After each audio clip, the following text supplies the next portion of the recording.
Namanya tadi Elva ya? Iya Pak. Nah, selama saya mengajar tentang bab 1 tuh, khususnya bab 1 ya, karena kita masih baru bab 1, tema yang kedua tentang keselamatan dan tanggung jawab. Apakah ada kesulitan dalam mencerna materi saya? Mungkin aku nggak paham di bagian mana? Tentang diri pribadi saya yang unik, atau mungkin tentang surah dan tanggung jawab. Monggo, mungkin ada yang mau bertanya. Kesulitan saya saat belajar ini yang tentang suara hati dan tanggung jawab. Karena saya sendiri Pak belum memahami perbedaan antara suara hati dan tanggung jawab. Seperti itu Pak. Oke, perbedaan suara hati dan tanggung jawab. Nah, mungkin saya kasih panorama singkat dulu tentang suara hati dan tanggung jawab.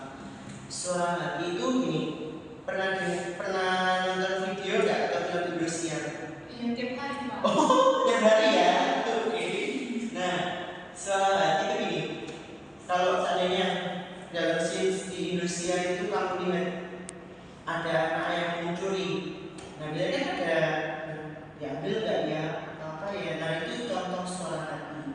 Nah, setelah dari suara hati itu akan muncul tanggung jawabnya apa, tanggung jawab orang artinya kamu kan dalam hati ini kamu pengen mencuri, tapi dari sisi kanan kayak jangan kembalikan aja uangnya, siapa tahu orangnya dulu. Atau dari sisi kiri bilang kayak gini, jangan kamu juga butuh kok, ambil aja apa. Nah, kemudian dari situ muncullah tanggung jawab. Tanggung jawab apa sebagai umat Katolik? Umat Katolik kan betul-betul jujur. Terus gak boleh mengingini Orang lain. nah, itu kan juga ada seperitaan atau nah, yang dari sini dulu ya Pak. Sudah mulai ada gambaran Pak tentang suara hati dan tanggung jawab. Oke, baik. Tadi kan saya sudah menjelaskan ya secara singkat soal suara hati dan tanggung jawab, panoramanya, kemudian contohnya juga ada, supaya saya semakin yakin, kemudian juga sudah puas dengan apa jawaban saya atau apa ya tanggapan kamu. Saya mau minta tolong kamu juga kasih contoh apa sih suara hati dan tanggung jawab sesuai yang kamu pahami. Yang saya pahami ya Pak, menurut saya yang saya tangkap itu misalnya nih saya sebagai seorang Katolik dan pastinya pernah ikut PPA. Situ PPA itu biasanya dikasih tugas gitu kayak Kristina atau apalah keren gitu di gereja itu. Misalnya situ sudah ditunjuk menjadi seorang missioner gereja di besar. Di situ kan dalam suara hati itu pasti berpikir aku mau ikut missioner atau enggak ya, itu suara hati. Tapi dalam tanggung jawab di sisi lain karena udah dikasih tugas, jadi aku harus tahu rasa tanggung jawab aku itu dengan apa yang aku suruhkan. Karena aku tangkapnya gitu.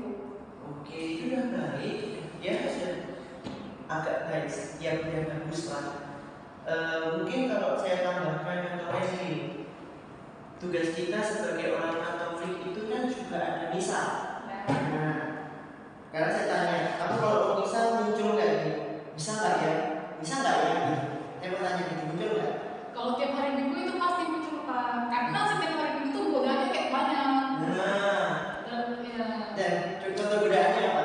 Contoh godaannya, kan biasanya kan kalau misal pagi nih masih kemalas-malasan, kadang aku masih ngantuk gitu, tapi tiba-tiba ini mau bisa atau enggak ya, misalnya 1 jam lagi pergi atau enggak gitu.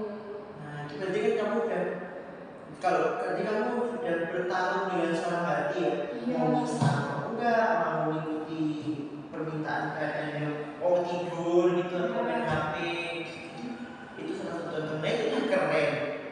Nah, selain itu apakah ada materi lain atau hal lain yang ingin kamu tanyakan?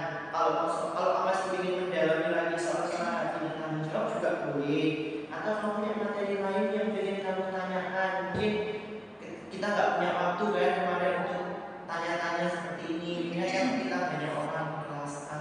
Ada yang mau kamu tanyakan lagi?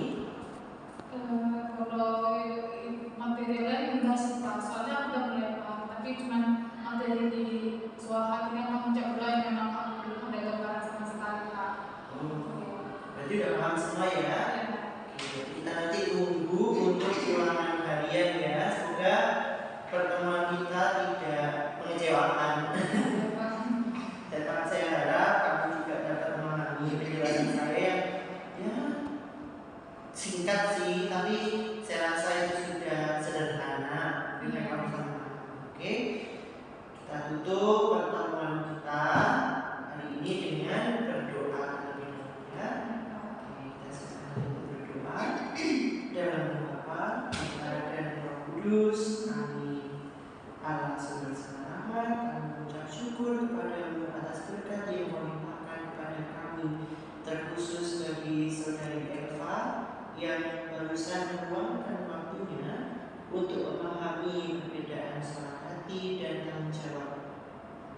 Bapa, berkatilah saudari kami ini, anak kami ini, Fabiola Efrandi, agar dirinya mampu dan bisa membedakan mana suara hatinya, sehingga dia juga dapat mempertanggungjawabkan apa yang ia pilih dan apa yang tidak ia pilih, sehingga dia tidak merasakan gagal atau merasa kesepian atau merasa dirinya sedih akibat pilihan itu. Ya Tuhan, kami juga berdoa bagi orang-orang yang masih belum bisa menentukan dan masih belum bisa mengasah suara hatinya.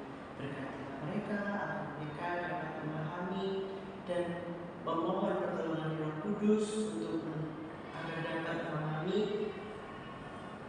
suara hati yang tinggi, sehingga tanggung jawab yang mereka punya dapat mereka tanggung jawabkan kepada masyarakat maupun kepada ini semua kami mohon dengan perkataan Kristus Tuhan kami.